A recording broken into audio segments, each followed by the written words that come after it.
Assalamualaikum warahmatullahi wabarakatuh.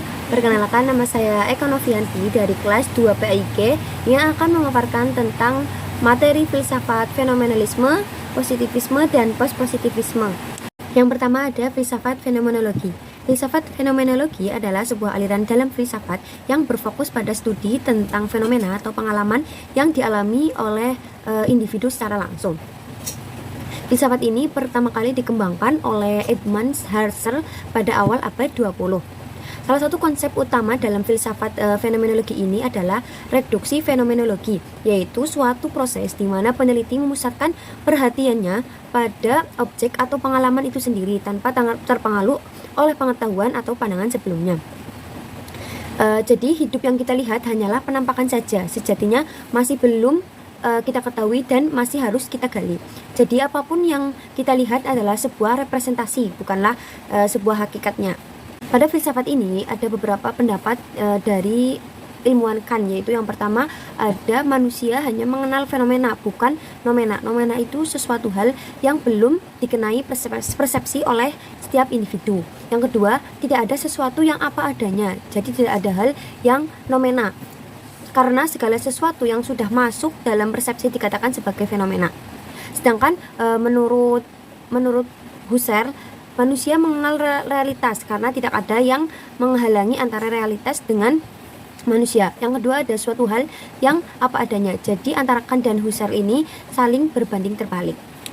Menurut ontologi dalam filsafat fenomenalisme, yaitu contohnya dalam ilmu biologi, tanpa suatu kajian ontologi tentang suatu hal, mustahil adanya suatu pembahasan yang mendalam dan melebar karena secara akar pembahasan belum terungkap. Sedangkan menurut epistemologi, contohnya yaitu penyebab lahirnya ilmu kedokteran, karena mulanya para ahli mempertanyakan tentang ilmu biologi yang berurusan dengan penyembuhan suatu penyakit makhluk hidup.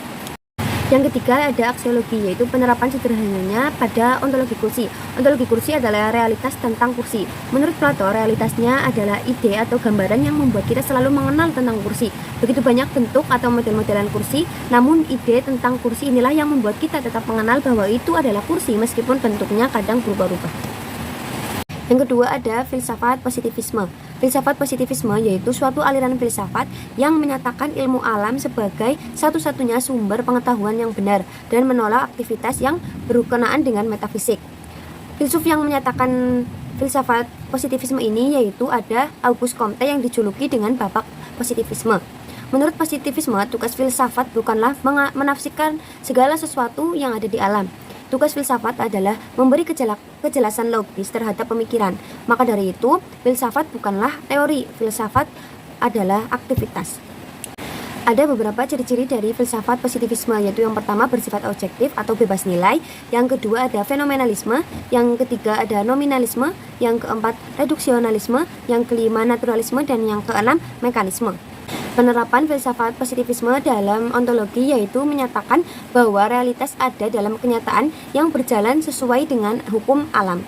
Sedangkan dalam epistemologi, pada pengetahuan sains maka dapat dinyatakan bahwa paradigma positivisme dijadikan objek empiris macam pengetahuannya yang menunjukkan sains dan dapat diukur dengan logis serta bukti yang empiris. Jadi dalam pandangan empirisme, filsafat positivisme ini hanya ada pada ilmu-ilmu yang pasti seperti ilmu matematika, ilmu statistika, ilmu alam, dan yang lainnya.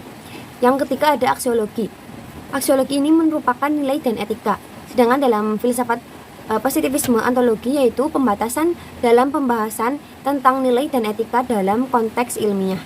Yang ketiga ada filsafat postpositivisme, yaitu paham ini menentang adanya positivisme karena tidak mungkin menyamaratakan ilmu-ilmu tentang manusia dengan ilmu alam, karena tindakan manusia tidak bisa dipraktisi dengan satu penjelasan saja yang mutlak pasti, sebab manusia bisa selalu berubah. Proses positivisme ke postpositivisme ada 3 kritik, yaitu yang pertama ada observasi sebagai unsur utama metode penelitian, yang kedua ada hubungan yang kaku antara teori dan bukti. Pengamat memiliki sudut pandang yang berbeda dan teori harus mengalah pada pandangan waktu. Yang ketiga, ada tradisi keilmuan yang terus berkembang dan dinamis. Pandangan ontologi dalam positivisme ini yaitu menganggap bahwa realitas memang ada dan sesuai dengan kenyataan dan hukum alam, tapi mustahil realitas tersebut dapat dilihat secara benar oleh peneliti. Yang kedua, ada pandangan epistemologi, yaitu teori atau temuan yang kemungkinan diduga benar. Yang ketiga ada secara aksiologi, yaitu berusaha menyelidiki nilai-nilai dalam kehidupan yang dilakukan dengan bereksperimen dan menguji kebenaran hipotesis dengan pertanyaan dengan variasi jawaban yang berbeda. Sekian dari saya, kurang lebihnya mohon maaf. Wassalamualaikum warahmatullahi wabarakatuh.